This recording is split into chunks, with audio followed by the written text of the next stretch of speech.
jemaat yang terkasih, senang bertemu dengan Anda hari ini. Bersama dengan saya Gloria, mari kita ikuti HG News minggu ini. Selamat bagi yang berulang tahun di bulan Oktober. Kiranya berkat dan penyertaan Tuhan selalu mengiringi langkah Anda.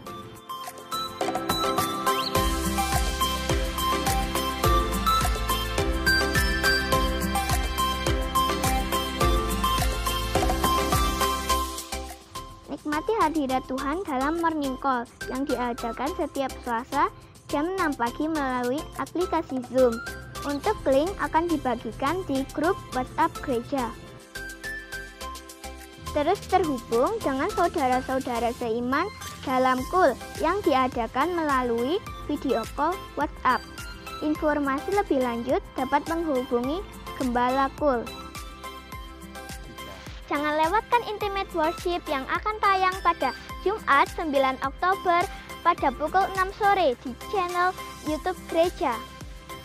Tayangan rekaman ibadah dapat diakses jam 11 siang di channel YouTube GBI House of Glory Wonosobo. Jangan lupa di subscribe ya. Mari kita ikut ambil bagian dalam doa puasa bersama yang diadakan pada tanggal 1 sampai dengan 31 Oktober dengan pokok doa sebagai berikut.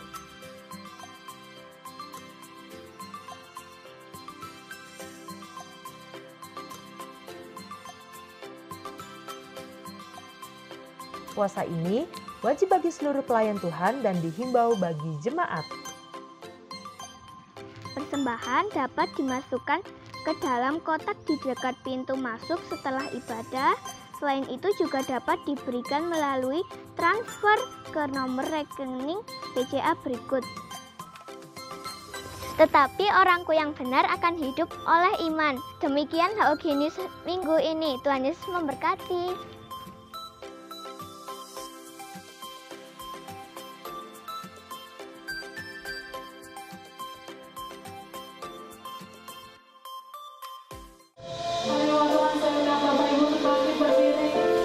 Tepuk tangan bagi Allah kita, merasakan kebaikan Tuhan. Hari ini kita boleh lambaikan tangan. Dan hari ini adalah hari yang diberikan oleh Tuhan. Terima kasih atas curahkan berkat bagi kita. Amin. Mari kita siap memasuki dengan hati dan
lebih lagi mendekat kepada Engkau. Karena Tuhan Kau persilakan duduk.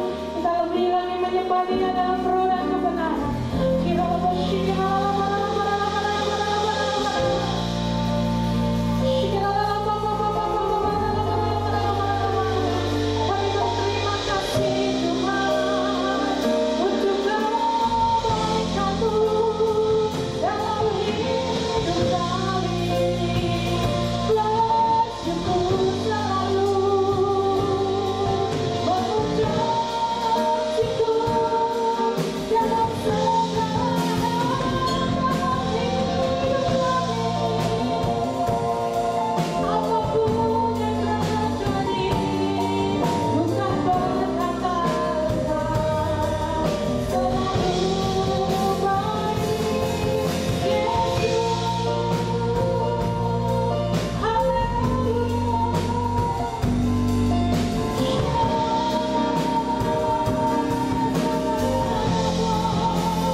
Happy Sunday semua.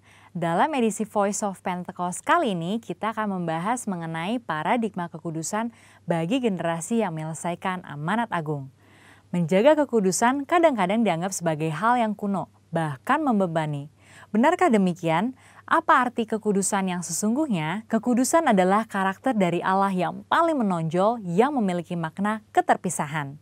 Salah satu contoh ketika Adam dan Hawa sebagai manusia pertama jatuh di dalam dosa. Mereka harus keluar dari Taman Eden. Hal ini menunjukkan bahwa Allah yang kudus harus terpisah dari manusia yang tidak kudus. Dan juga terpisah dari segala sesuatu yang bertentangan dengan keseluruhan karakter Allah itu sendiri.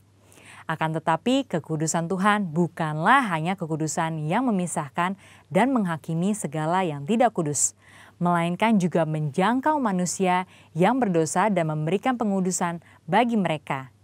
Maka dengan itu ada 3 paradigma kekudusan. Yang pertama, kekudusan itu indah dan didambakan.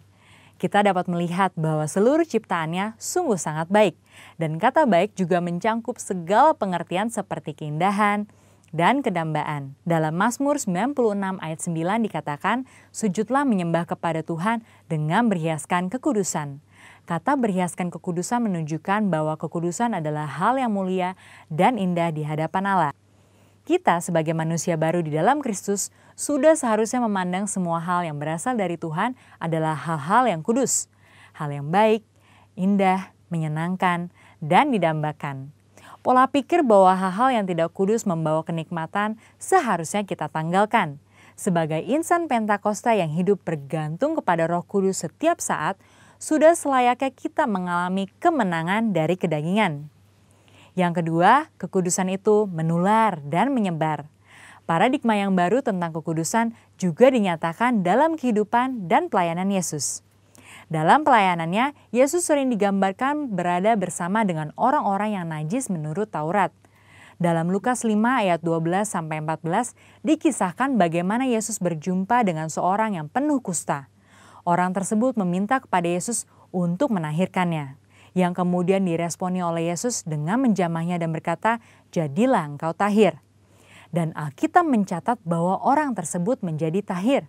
Ketika Yesus menjamah orang yang sakit kusta yang najis menurut Taurat, Yesus tidaklah menjadi najis. Namun sebaliknya, kekudusan Yesus terimpartasi kepada orang yang sakit kusta itu dan mentahirkannya. Hal ini selayaknya memberikan paradigma baru dalam kita memandang kekudusan, yaitu kekudusan itu menular dan menyebar. Yang ketiga, kekudusan menjangkau banyak orang. Dengan pengurapan Roh Kudus, maka sudah seharusnya kita menjangkau orang lain dan menularkan kekudusan tersebut. Kekudusan bukan lagi hanya sekedar yang penting saya sendiri yang kudus. Dalam Imamat 19 ayat 2, pertama-tama Tuhan berkata, "Kuduslah kamu sebab aku Tuhan Allahmu kudus." Setelah itu mulai dari ayat 3 dan seterusnya, Tuhan memberikan serangkaian perintah kepada umat Israel untuk melakukan perintah seperti menghormati ayah dan ibu ataupun bertindak jujur. Hal-hal yang diminta Tuhan ini menunjukkan bahwa kekudusan bukan berdampak hanya untuk diri sendiri, tetapi juga berdampak secara horizontal, yaitu kekudusan menjangkau banyak orang. Terkait hal ini, gereja kita yang ada di Bandung memiliki kisah yang unik dalam perjalanan sejarahnya. Pada waktu itu tahun 1992, tidak ada lagi gedung pertemuan umum yang bersedia untuk menyewakan tempatnya secara permanen. Namun tiba-tiba ada satu tempat yang bersedia menyewakan tempatnya untuk ibadah dan dikontrak untuk waktu yang cukup lama. Tempat tersebut adalah Gedung Paramount yang adalah sebuah nightclub. Pada saat itu gembala sidang kita dihadapkan dengan keputusan yang sulit. Beliau pun teringat bahwa pada waktu sebelumnya dalam KKR di Batam, hal serupa juga terjadi. Pada waktu itu tidak ada tempat untuk melaksanakan KKR kecuali sebuah tempat karaoke. Akhirnya KKR tetap dilaksanakan di tempat karaoke tersebut disertai lawatan Tuhan yang luar biasa. Karena hadirat Tuhan tidak dibatasi oleh tempat atau apapun juga. Pada akhirnya gembala sidang kita menyetujui penggunaan Gedung Paramount untuk menjadi tempat ibadah minggu.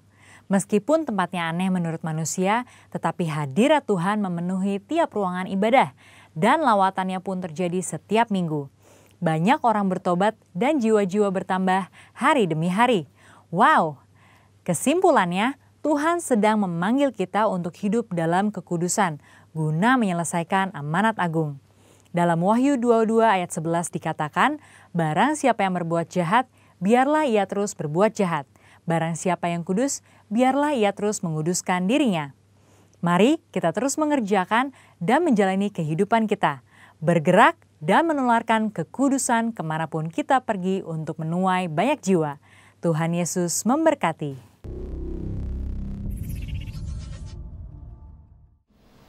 Shalom saudara. Kita umat yang diberkati oleh Tuhan, amin. Oke, kita akan berkatakan pada pagi hari ini apa yang dimaksudkan dengan Pentakosta ketiga.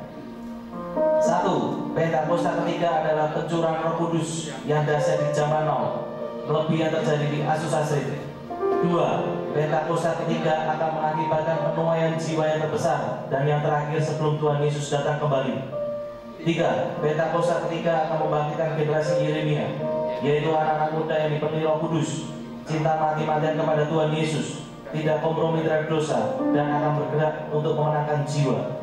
4. Pentakosta ketiga lahir di Indonesia dan bergerak ke bangsa-bangsa. Gerakan ini dari timur ke barat dan akan kembali ke Yerusalem. 5. Pentakosta ketiga akan memberikan kuasa untuk menyelesaikan amanat agung, dan setelah itu Tuhan Yesus datang kembali. Dengan kemuliaan bagi Tuhan Yesus.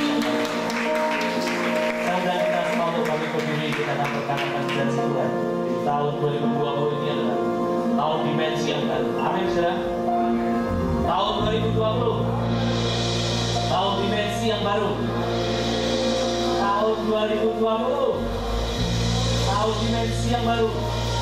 Yang percaya dengan kemuliaan bagi Tuhan Yesus yang paling jelas. Haleluya. Mari kita berdoa. Bapa, kami saat ini berdoa buat siapa pemimpin rohani yang Tuhan pilih dan tetapkan mulai dari Ketua BPH DPI Bapak Pendeta Dr. Rubin Adi Abraham, Ketua BPD DPI Jateng dan DIY Bapak Pendeta Gideon Rusli, Ketua Perwil Baradaya Bapak Pendeta Ruben Sunarto, dan Bapak rohani mulai dari Bapak Pendeta Dr. Insinyur Niko Nyoto Larjo, Bapak Pendeta Rubin Bigantara, dan Gembala Jemaat Umat ini Bapak Pendeta Timotius Andi. Bapak, kami berdoa buat setiap hamba pelaku ini, Tuhan semakin hari semakin mengurapi Tuhan hamba-hamba ini. Tuhan pakai Tuhan lakukan hal-hal yang besar dan ajaib melalui setiap mereka ya Tuhan Yesus. Di dalam penggembalaannya Tuhan, dalam pelayanannya Tuhan yang memberkati, Tuhan yang mengurapi. Terus Tuhan berikan pada hamba-Mu lagi roh takut akan Tuhan. Dan kami percaya Tuhan, setiap penggembala mereka ya Tuhan Yesus, Tuhan bawa ya Tuhan semakin luar biasa ya Tuhan di dalam nama Tuhan Yesus. Berkati setiap keluarga demi keluarga hamba-Mu ini Tuhan. Mereka semua diberkati oleh Tuhan dalam nama Tuhan Yesus. Terima kasih ya Bapak, kami juga berdoa buat kota tercinta Wonosobo ini Tuhan. Bapak, kami memberkati kota ini Tuhan. Kota yang berlimpah-limpah susu dan madunya Tuhan. Kota yang subur ya Tuhan, yang luar biasa. Tuhan memberkati dari segi apapun ya Tuhan Yesus. Pemerintahan yang ada Tuhan. Tuhan berkati, berikan roh takut akan Tuhan buat siap pemimpin-pemimpin di kota Wonosobo ini Tuhan ya Tuhan. Dan kami berdoa ya Tuhan Yesus buat penuaian jiwa-jiwa Tuhan yang terbesar dan yang terakhir ya Tuhan Yesus. Dan kami percaya Tuhan, setiap gereja-gereja di kota Wonosobo ini juga ya Tuhan Yesus bersatu hati untuk kami sama-sama menuai jiwa-jiwa Tuhan. Dan kami juga berdoa bagi bangsa Indonesia ya Tuhan Yesus. Bangsa ya Tuhan yang mengalami transformasi, mengalami pemulihan ya Tuhan Yesus. Kami butuh Engkau ya Tuhan.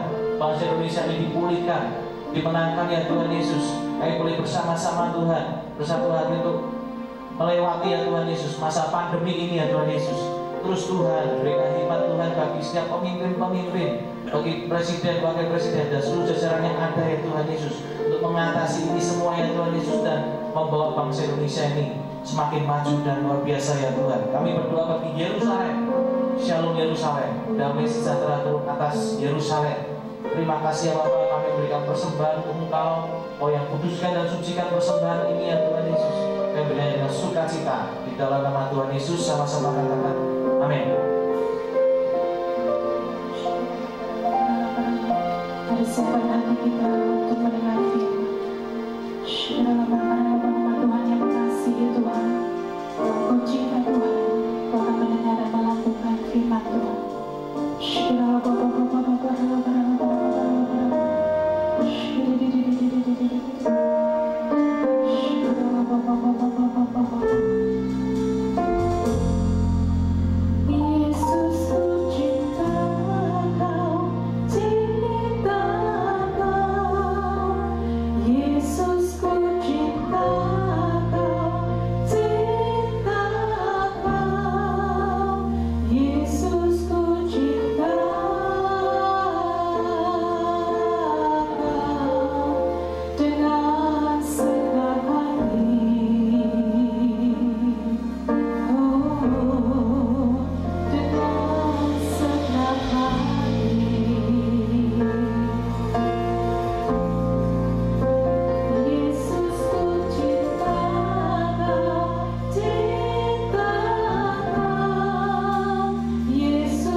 menyembah Tuhan. Haleluya. Angkat suara kita menyembah Dia. Dia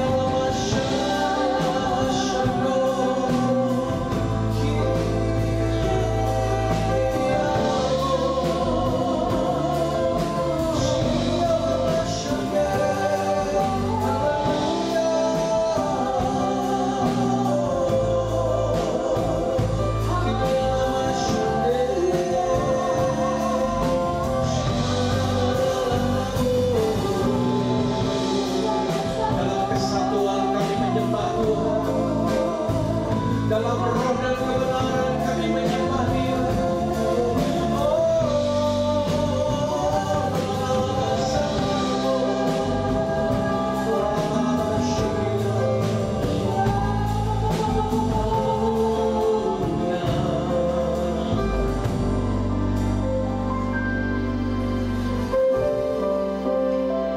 Kata-kata kami tidak akan pernah cukup untuk menyatakan kebaikan-Mu Tuhan, menyatakan betapa besarnya Engkau dalam kehidupan kami. Sungguh kami kagum, kami hormat kepadamu, Tuhan dan Raja kami. Kami bersyukur buat hari ini kami boleh ada, anugerah-Mu berlimpah bagi kami umat-Mu Tuhan. Dan dalam hadirat-Mu Engkau telah mengurapi setiap kami, agar kami boleh mendengar, mengerti, memahami apa yang menjadi kehendak Tuhan bagi kami.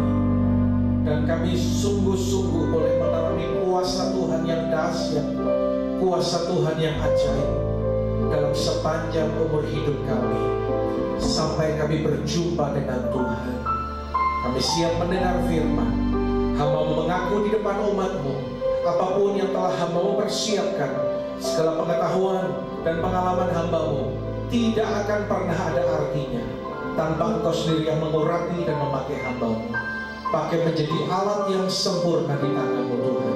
Tidak ada seorang pun yang tidak diberkati oleh Tuhan, baik yang hadir di tempat ini, juga yang beribadah online di rumah-rumah. Kami siap di dalam nama Tuhan Yesus Kristus. Haleluya. Yang siap katakan amin. Tepuk tangan bagi Tuhan kita. Silakan duduk Bapak Ibu. Puji Tuhan. Shalom Bapak Ibu Saudara yang dikasihi Tuhan. Bersyukur buat kebaikan Tuhan, hari ini kita boleh kembali ada bersama-sama dalam setiap ibadah. Terima kasih buat tim pemuji penyembah yang diurapi, yang dipakai oleh Tuhan dengan luar biasa. Dan lebih lagi kita akan mendengar apa yang menjadi pesan Tuhan. Saudaraku, buka hatimu, ya, buka hatimu, dan saya percaya Tuhan akan berbicara hal yang kuat pagi hari ini bagi setiap kita. Kita akan membuka terlebih dahulu dalam Ibrani pasal yang ke-10 ayat 19 sampai ayat yang ke-25. Jadi saudara-saudara, oleh darah Yesus kita sekarang penuh keberanian dapat masuk ke dalam tempat kudus, karena Ia telah membuka jalan yang baru dan yang hidup bagi kita melalui tabir, yaitu dirinya sendiri. Dan kita mempunyai seorang imam besar sebagai kepala rumah Allah. Karena itu marilah kita menghadap Allah dengan hati yang tulus ikhlas dan keyakinan iman yang teguh. Oleh karena hati kita telah dibersihkan dari hati nurani yang jahat, dan tubuh kita telah dibasuh dengan air yang murni, marilah kita teguh berpegang pada pengakuan tentang pengharapan kita, sebab Ia yang menjanjikannya setia.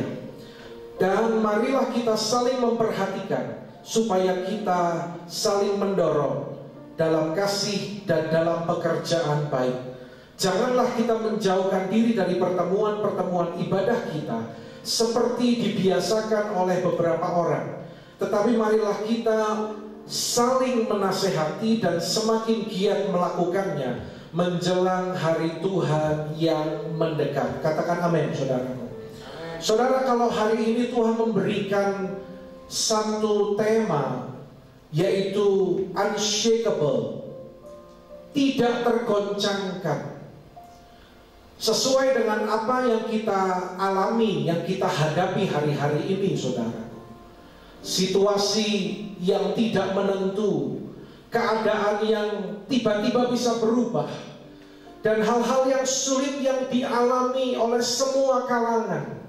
Tidak peduli orang kaya atau orang miskin, setiap status sosial mengalami semuanya. Orang yang percaya Tuhan dan tidak percaya Tuhan semuanya mengalami.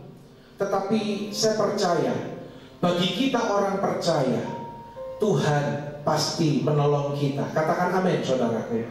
Tuhan memberikan jalan.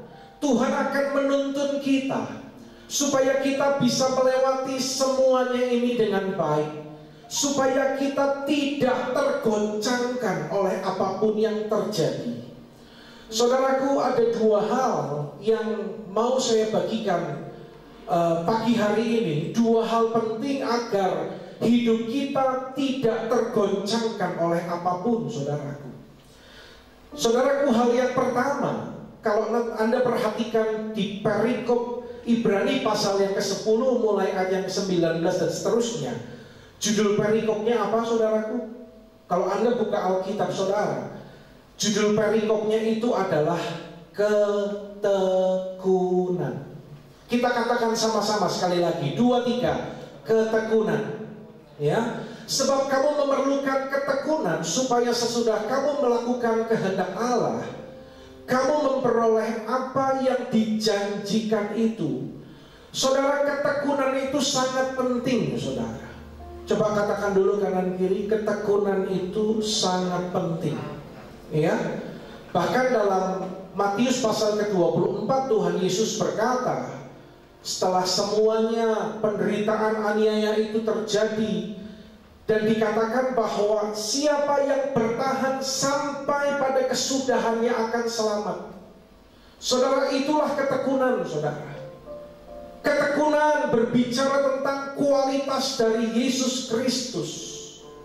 Kalau Anda membuka 2 pasal setelah ini, dalam Ibrani pasal yang kedua, ayat yang pertama dan seterusnya, saudaraku, dikatakan di sana, mari kita melakukan ini dengan mata yang tertuju kepada Yesus. Ya, kenapa melakukan dengan mata yang tertuju kepada Yesus? Yaitu Yesus yang memimpin iman kita, yang membawa iman kita itu kepada kesempurnaan. Kenapa, saudara? Karena Yesus, Dia telah menang menghadapi salib, menghadapi penderitaan. Dikatakan bahwa Yesus tekun memikul salib ganti sukacita yang disediakan bagi Dia, yang sekarang duduk di sebelah kanan tahta Allah. Ingatlah selalu akan Dia yang tekun menanggung bantahan yang sehebat itu terhadap dirinya.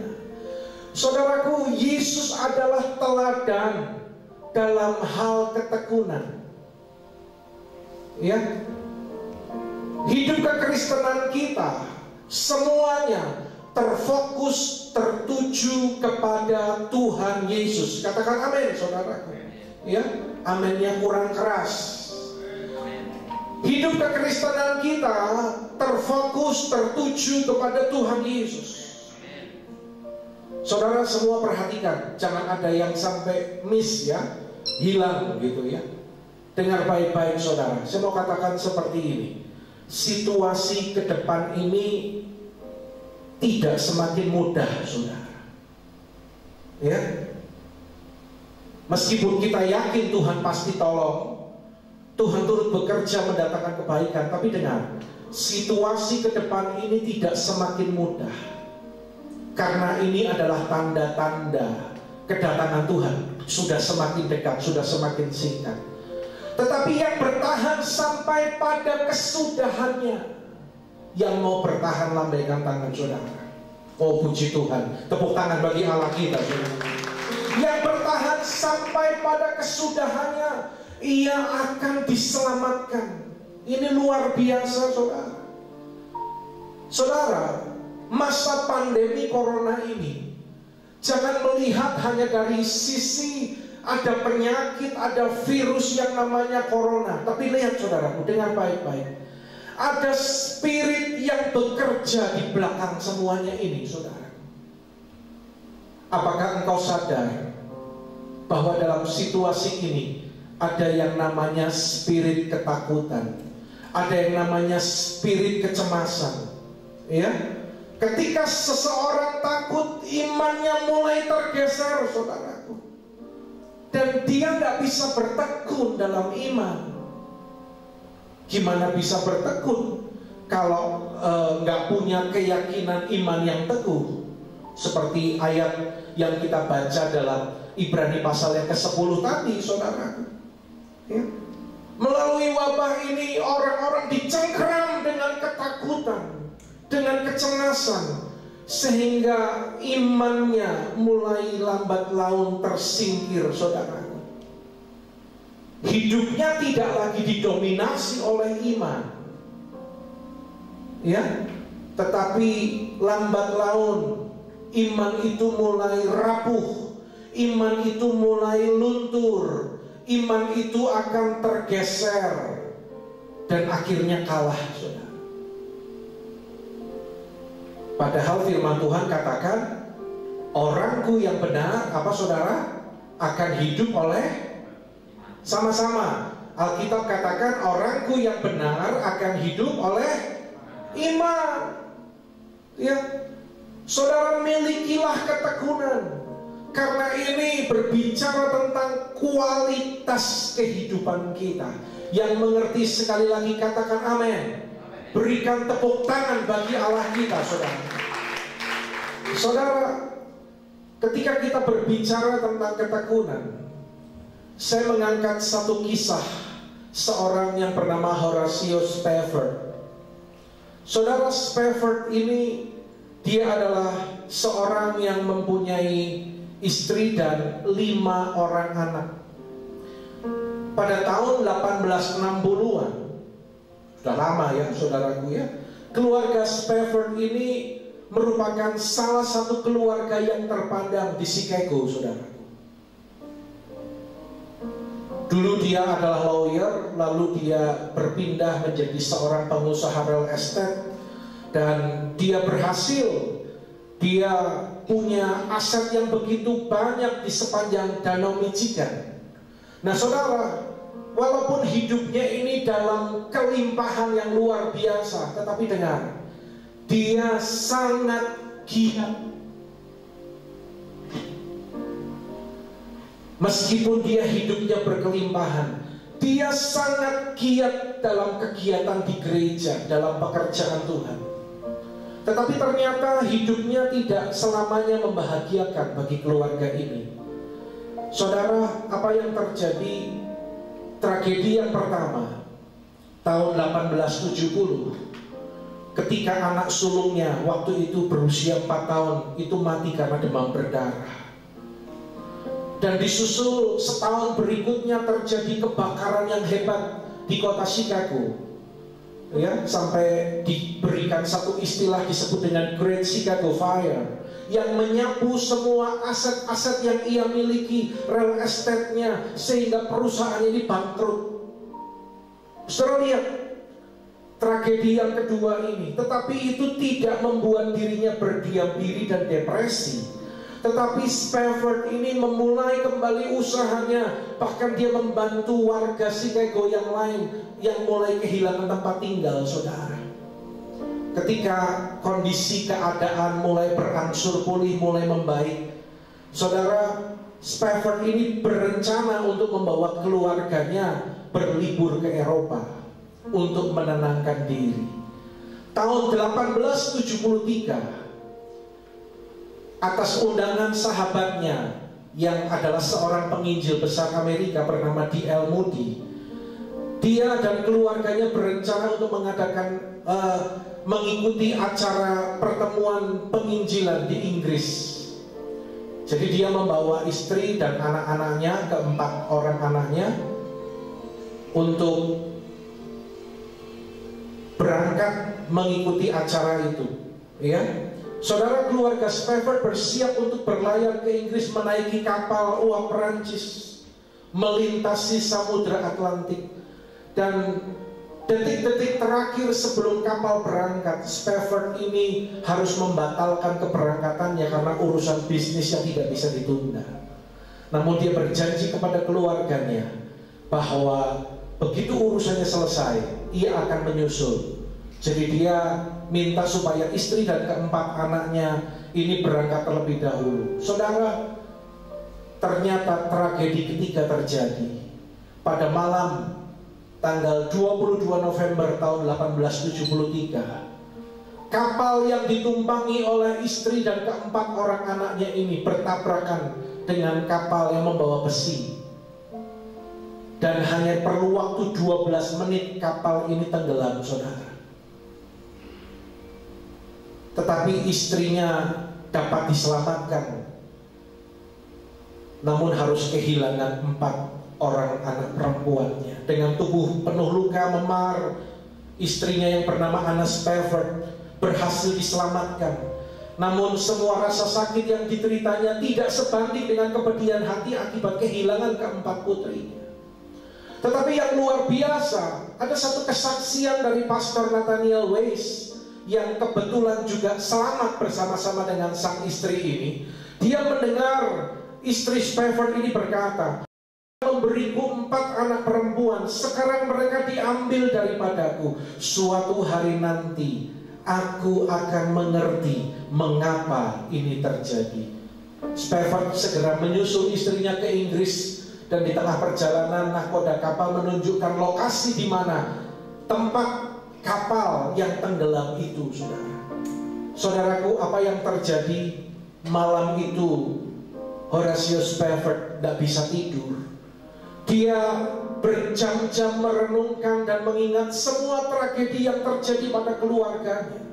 Mulai anak pertamanya, lalu usahanya bangkrut, lalu keempat anaknya itu mati. Saudara, dalam sekejap anak-anak itu mati di tengah samudra Atlantik. Saudara, dalam keadaan hati yang hancur demikian, Spafford menulis pada secari kertas. Dia menuliskan, "It is well, the will of God be done." Dia berkata, hal ini baik, kehendak Tuhan terjadilah. Dan dia melanjutkan di atas kapal itu, dia menulis sebuah hymn. Ya, kalau Anda pernah dengar lagu ini, saudara. When peace like a river attended my way, when sorrows like sea billows roll,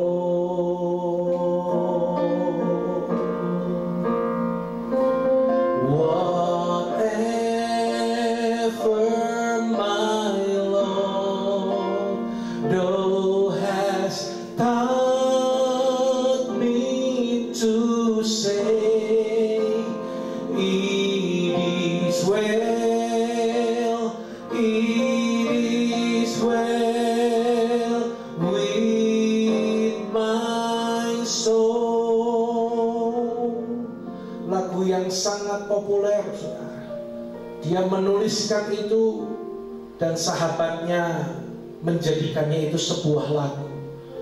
It is well with my soul, yang ketika diterjemahkan akan dikatakan jiwaku sanggup menerima penderitaan ini, saudara. Saudara, bayangkan dalam keadaan yang bertubi-tubi, ya, dia bisa berkata, it is well with my soul. Bahkan ketika berjumpa dengan istrinya, dia pun berkata, meskipun kita kehilangan anak-anak kita, kita hanya berpisah dengan mereka untuk sementara.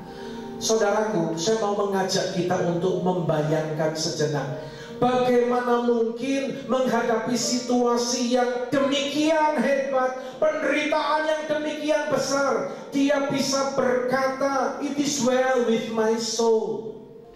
Jiwaku baik-baik saja. Bagaimana Bagaimana dia bisa memiliki keyakinan iman yang teguh, saudara? Karena itu orang percaya pagi hari ini dengar, milikilah keyakinan iman yang teguh. Katakan amin. Agar kita bisa hidup berjalan dalam ketekunan iman kita, saudara. Hal yang kedua, ketika kita berbicara tentang ketekunan, ada seorang tokoh bapak gereja di Smyrna bernama Polikarpus. Saudara, dia adalah bapak gereja, dan ketika terjadi aniaya pada masa itu, ya, kekristenan pada masa itu begitu ditekan, dan ketika terjadi aniaya, dia dikejar-kejar, saudaraku. Dan murid-muridnya sebenarnya berusaha untuk melarikan dia dan menyembunyikan dia, tetapi dia menolak. Dia ditangkap, dia diancam, ya, dan dia akan disiksa, dibunuh, dan dikatakan, tinggalkan Yesusmu, hujat Yesusmu. Tetapi dia menolak, saudara. Meskipun ketika dia mau lakukan itu, dia akan dibebaskan. Dan dia mengungkapkan imannya dengan kata-kata yang luar biasa. 86 tahun saya hidup bersama Yesus, tak pernah sekalipun ia mengecewakan saya. Bagaimana mungkin saya mengkhianati dia? Ini adalah ungkapan keyakinan iman yang luar biasa, saudara. Dan karena statementnya ini, saudara, Polikarpus, dia harus dihukum mati, diikat pada sebuah tiang, dan dibakar hidup-hidup. Itulah keyakinan iman, saudaraku. Bukan masalah dia masih hidup atau mati, bukan, saudara. Tetapi dengar, yang saya mau sampaikan melalui cerita ini adalah dia menunjukkan ketekunan imannya sampai akhir hidupnya. Saudara, kualitas seperti inilah yang Tuhan sedang cari hari-hari ini. Bukankah hari-hari ini terjadi seleksi? Bukankah hari-hari ini terjadi proses? Bukankah hari-hari ini terjadi pemurnian? Bukankah hari-hari ini terjadi, saudaraku, terus proses itu Tuhan kerjakan dalam kehidupan kita, yang membuat kita teruji apakah kita benar-benar emas yang murni, saudara. Yesus pernah berkata, apabila Anak Manusia itu datang, adakah ia mendapati iman di bumi ini? Saudara yang dikasihi Tuhan, pandemi masih berlangsung. Tetapi saya mau katakan kepada saudara semua, baik Anda yang hadir di gereja dan Anda yang masih beribadah online di rumah-rumah, saudara, dengar, jangan sampai situasi dan keadaan saat ini menggerus imanmu, saudara. Karena ketika kau izinkan ketakutan melanda hidupmu, tidak ada lagi tempat bagi imanmu, saudara. Tetap hidup dalam ketekunan. Yang mengerti katakan amin. Berikan tepuk tangan bagi Tuhan kita yang luar biasa. Tepuk tangan bagi Allah kita. Hal yang kedua, bagaimana agar kita tak tergoncangkan? Ayo baca sama-sama dengan saya, dengan suara yang keras. 2, 3. Jangan menjauhkan diri dari persekutuan. Ya, saudaraku, garis bawahi kata persekutuan ini, saudara. Kalau tadi saya katakan di balik pandemi corona ada satu spirit yang bekerja, yaitu spirit ketakutan, kecemasan. Bukan hanya itu, saudara, dengar baik-baik. Ada satu spirit juga yang bekerja dan melanda kehidupan semua orang, terkhusus orang percaya. Yaitu apa, saudaraku? Spirit isolasi. Ya, diisolasi, mengisolasi diri. Kita harus di rumah, kita nggak bisa bebas ketemu dengan orang. Saya mendengar cerita dari orang-orang yang bekerja di kantor, di kota-kota besar. Bahkan mereka saling curiga dengan temannya satu dengan yang lain. Jangan-jangan kamu terpapar, nanti saya tertular. Saudara, situasi ini diciptakan sedemikian rupa, saudaraku, sampai akhirnya kita mulai terbiasa dan kita mulai kehilangan persekutuan kita, saudara. Saudara, Tuhan mau kita menghidupi budaya sorga, yaitu apa? Persekutuan. Jangan sampai kita sebagai orang percaya kita lengah, saudaraku, ya, dan kita mulai memutuskan untuk meninggalkan persekutuan. Ayat ini berkata, janganlah kita menjauhkan diri dari pertemuan-pertemuan ibadah kita, dari persekutuan. Saudara, ini kata siapa? Alkitab ya, yang bilang ya, jangan menjauhkan diri dari pertemuan-pertemuan ibadah, dari persekutuan. Tapi mari saudara, sekarang kita sedang digiring tanpa sadar justru untuk menjauhkan. Ini lihat. Tetapi marilah kita saling apa, saudara? Lebih keras lagi, marilah kita saling dan semakin giat melakukannya menjelang hari Tuhan yang mendekat. Makin kesana, makin Tuhan mau datang. Alkitab katakan apa? Semakin giat. Justru karena keadaan semakin tidak baik, Tuhan ingatkan terus. Semakin giat melakukannya, semakin giat melakukannya. Persekutuan, ya. Ada yang sampai berlebihan. Bahasa sekarangnya itu lebay. Masa pandemi ini sampai menghilang dari persekutuan, ya. Ada yang sampai tiba-tiba tanpa babi bu keluar dari WA group, WA group cabut. Loh, saya itu lihat, saya mikir, loh ini kenapa? Saya cuma mau tanya kepada saudara kayak gini, gereja ini keluarga rohani saudara bukan? Coba dijawab. Yang datang jawablah. Gereja ini keluarga rohanimu bukan? Ya, kalau namanya keluarga, ya dalam suka dan duka dong. Saudara, mungkin ada beberapa yang memang masih ibadah online di rumah, ya. Tetapi yang saya mau tekankan pada poin ini adalah jangan tinggalkan, jangan menjauhkan diri dari persekutuan. Tetap terhubung, tetap terkoneksi dengan saudara seiman, dengan gembala sidang, tetap terkoneksi dalam kul, tetap terkoneksi dalam setiap kesempatan kita bisa bertemu. Ada morning call, ya. Ada bagi para pemimpin, ada doa pemimpin. Kadang saya nggak habis pikir, ada yang tiba-tiba menghilang begitu saja dengan berbagai alasan, saudara. Kalau ini keluarga rohanimu, saudara, namanya keluarga dalam suka maupun duka. Anda punya keluarga kan?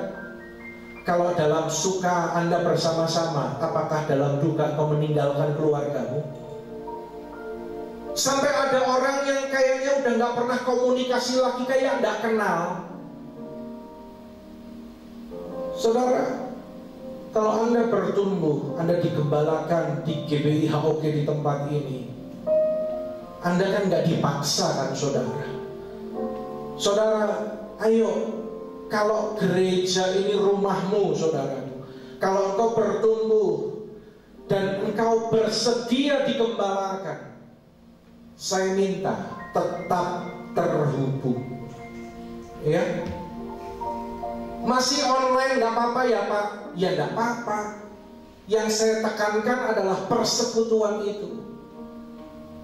Nanti kalau yang masih online, ada yang daftar pemberkatan nikah, saya juga akan melayani pemberkatan nikah via online. Ya, saudara, tanggal 21 Oktober, tanggal berapa saudara? Akan diadakan kul gabungan secara virtual pakai aplikasi Zoom. Saya mau berbicara kepada yang hadir di tempat ini, juga ada yang di rumah-rumah. Saudara, jangan menjauhkan diri dari persekutuan. Ya, jangan menjauhkan diri, tetapi kita harus semakin giat melakukannya menjelang hari Tuhan yang semakin mendekat. Kadang juga ada kesempatan kita ketemu, ya. Tetapi bukan ketemunya, bukan masalah kumpul-kumpulnya, saudaraku, karena kadang orang juga ada yang ketemu kumpul-kumpul itu nggak jelas untuk apa, saudara. Gereja itu bukan hanya kumpulan, tetapi ini berbicara tentang gaya hidup, tentang budaya sorga, saudara. Kalau Anda perhatikan pada bagian ini, Anda lihat, marilah kita saling memperhatikan, ya, pada ayat selanjutnya, ya, supaya kita saling mendorong, 2 kali saling, ya saudaraku, ya, dalam kasih dan dalam pekerjaan yang baik. Dan selanjutnya, jangan menjauhkan diri dari pertemuan-pertemuan ibadah seperti yang dibiasakan oleh beberapa orang, tetapi marilah kita saling menasehati dan semakin giat melakukannya, sampai dikatakan berulang kali saling. Berapa kali kata saling, saudara? Saudara, gaya hidup saling memperhatikan, saling menasehati, saling mengasihi satu dengan yang lain, itu adalah gaya hidup kerajaan sorga. Saudara, inilah dahsyatnya persekutuan. Baca sama-sama dengan suara keras, yuk. Semua dengan suara keras. 2, 3. Persekutuan adalah gaya hidup sorga dan kekuatan orang percaya. Saudara, Yesus berkata, ketika 2, 3 orang berkumpul dalam namaku, aku hadir. Ya, bukan sekedar berkumpul, tetapi ketika kita sedang berkumpul, kita sedang menyatakan kualitas kita. Kita sedang menyatakan budaya sorga. Saudara, ciri dari orang Kristen, orang percaya itu ya ada dalam persekutuan.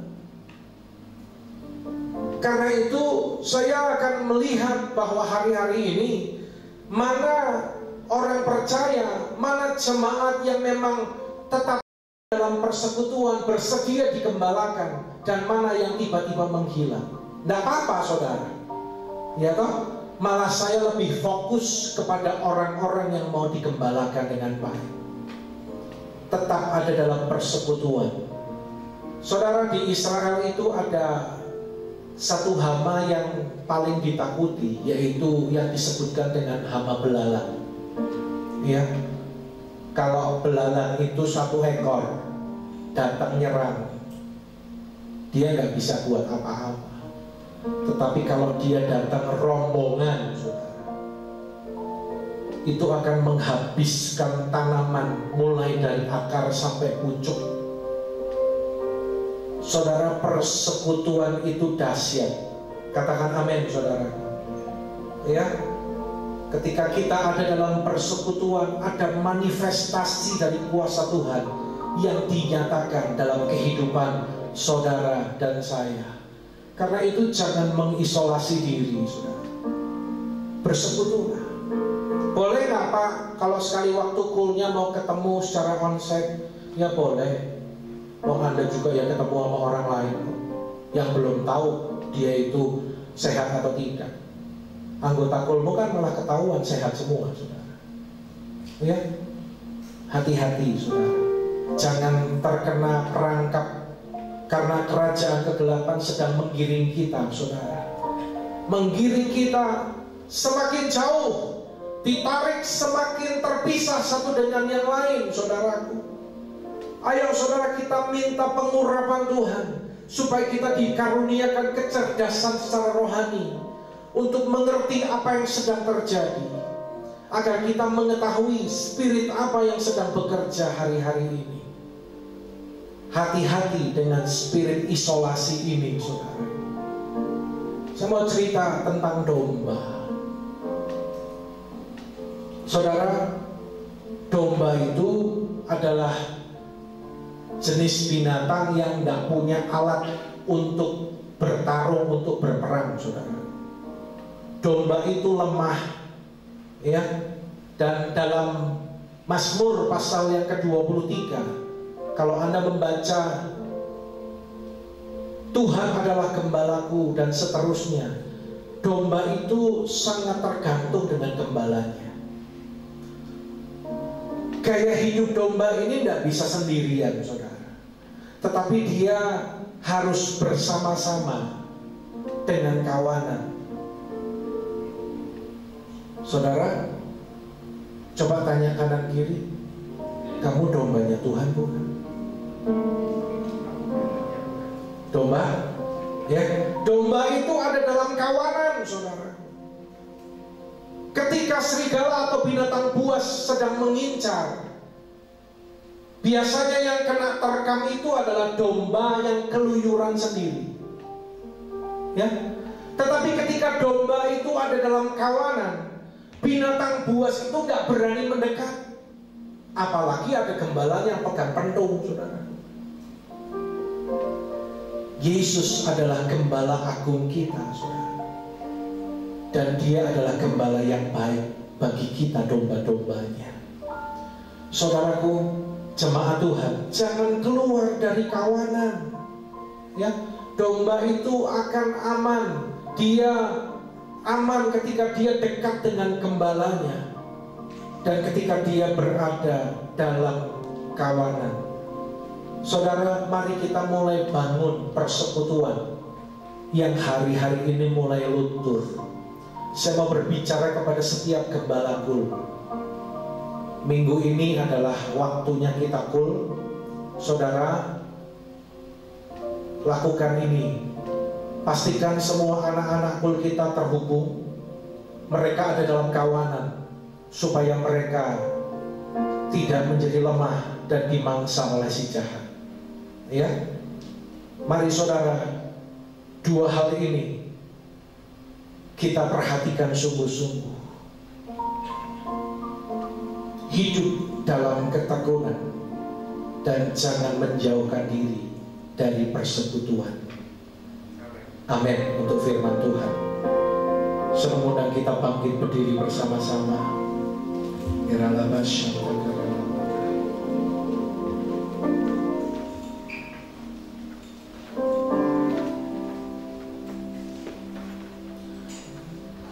Di saat badai bergelora, ku akan terbang bersamamu. Bapa, kau Raja atas semesta, ku tenang sebab kau Allahku. Di saat badai bergelora,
umat yang dikasihi Tuhan, dua hal ini Tuhan berikan bagi kita, supaya engkau tidak tergoncangkan. Sekali lagi dengar baik-baik, Tuhan berikan pagi hari ini firman-Nya, supaya engkau tak tergoncangkan oleh apapun, supaya engkau tetap kuat, supaya engkau bisa melewati semua ini dengan pertolongan Tuhan. Milikilah keyakinan iman yang teguh, supaya engkau dapat berjalan dalam ketekunan iman. Saudaraku, tetap tekun, tetap miliki keyakinan iman yang teguh. Dan yang kedua, jangan menjauhkan diri dari persekutuan. Buka hati dan angkat kedua tanganmu, saya akan berdoa bagi saudara. Shikaralaba shantakaralaba. Mari Anda yang di rumah-rumah juga, dalam setiap keluarga demi keluarga, bergandengan tangan dan buka kedua tanganmu. Saudara, pandang kepada Dia, Bapa yang baik. Saya akan berdoa bagi saudara. Bapa, saat ini Engkau menjamah seluruh umat-Mu Tuhan, dimanapun mereka berada, baik yang ada di kota Wonosobo juga di kota Semarang. Tuhan, kami mau mendengar dan melakukan apa yang menjadi perintah-Mu pagi hari ini. Kami berjanji kami mau hidup dalam ketekunan iman, Tuhan. Kami mau berjalan dalam ketekunan iman, memandang kepada Yesus teladan kami. Bapa, kami mau tetap kuat. Apapun yang menerpa hidup kami hari-hari ini, kami mau tetap kuat. Kami memiliki ketekunan iman, kami memiliki keyakinan iman yang teguh, tidak tergoncangkan oleh apapun. Dan yang kedua, bukakan pengertian itu, agar kami umat-Mu mengerti betapa pentingnya persekutuan. Kami tidak boleh jauh dari persekutuan, karena sebagai domba-dombanya Tuhan, domba gak bisa hidup sendirian. Kami perlu ada dalam kawanan.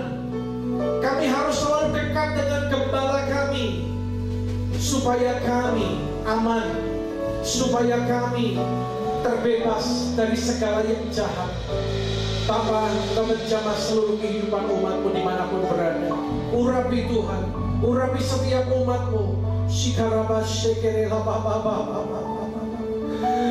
Berikan pengertian Tuhan, bukakan pengertian itu bagi setiap kami. Terima kasih Bapa. Kami mau tunjukkan kualitas hidup kami dalam masa-masa yang sulit ini, dalam nama Tuhan Yesus. Dalam nama Yesus, berikan tepuk tangan bagi Allah ini. Sekarang kita akan mempersiapkan roti dan anggur. Kita akan masuk dalam perjamuan kudus.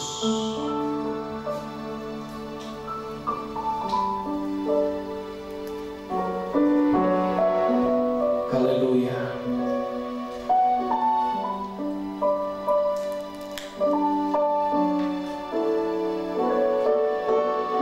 Mari Bapak Ibu yang dikasihi Tuhan, kita mengangkat roti di tangan kanan kita tinggi-tinggi.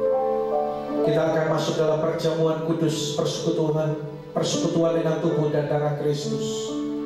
Setiap kali kita masuk perjamuan kudus, kita diingatkan tentang pengorbanan Tuhan Yesus di kayu salib bagi kita, supaya kita tidak binasa.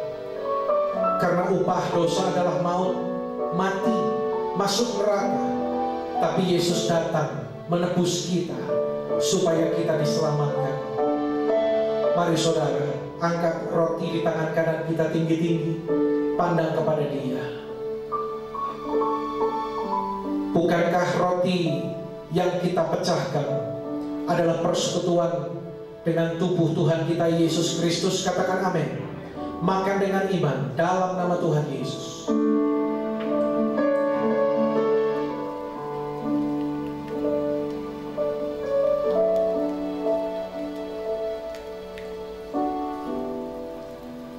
Sekarang kita angkat cawan di tangan kanan kita tinggi-tinggi.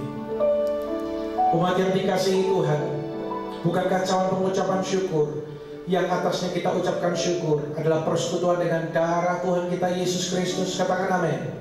Minum dengan iman dalam nama Yesus.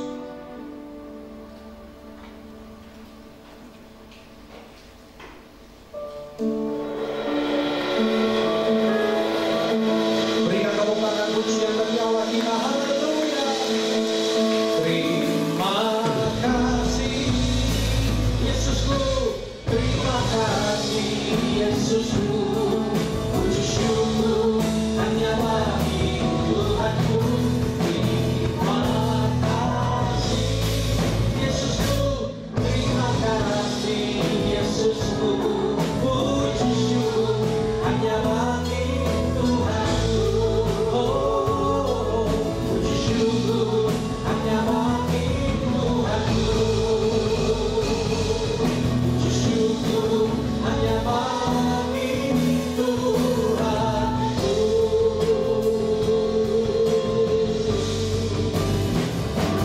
Haleluya, haleluya.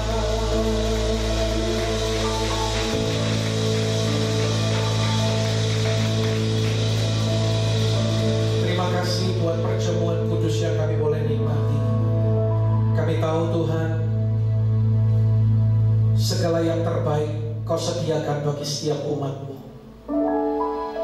Mari umat Tuhan buka hati dan angkat kedua tangan untuk menerima berkat Tuhan. Pandang kepada Dia. Tuhan memberkati engkau dan melindungi engkau. Tuhan menyinari engkau dengan wajah-Nya dan memberi engkau kasih karunia. Tuhan menghadapkan wajah-Nya kepadamu dan memberi engkau damai sejahtera. Terimalah segala berkat kasih karunia berlimpah dari Bapa di sorga dalam putranya tunggal Tuhan Yesus Kristus serta persekutuan